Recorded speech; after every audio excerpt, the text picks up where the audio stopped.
Nandito kami ngayon. Ito si Kim. Cute yan. Kim. Hi. Okay, nagagalit si Ate Wena yan. Si Ate Wena. Te. Oh, pa-cute.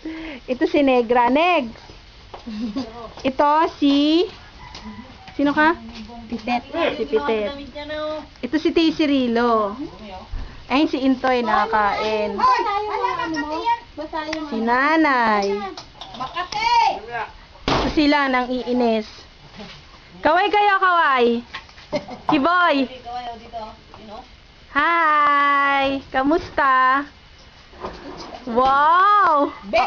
Ang pogi ni Luis, oh. Nakaubad ka. Ayun si Ate Emmy. Totoo na to. Totoong si Ate Emmy naman. Di ako kanina eh. Si Rebecca, tignan mo nga. Ito si Beck, pasaway.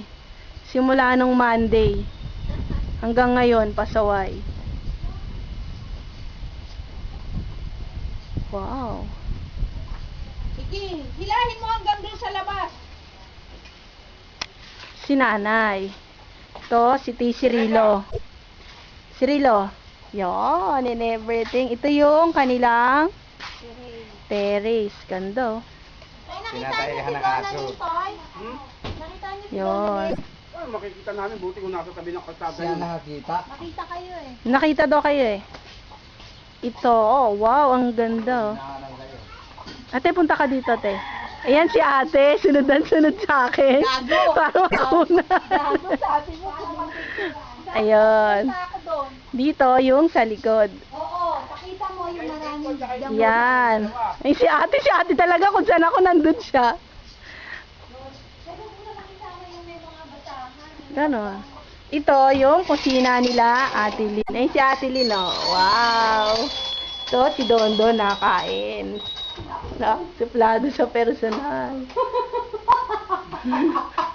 Si Ate Lynn. Yun, ito. Wow, ang ganda ng bahay. Tapos ito, si Paweng. Busy. Ito si nanay na naman. Dito kami natulog. Uy, si Ate Lynn, tumaan. Dalian niyo, mag-inot na kayo. Umalikit mo pala. Yon. Ayun, Hi. sabihin mo si Ren, naghahanap ng palay. Ay, si Ren, kaya umitim. Nagaano ng palay.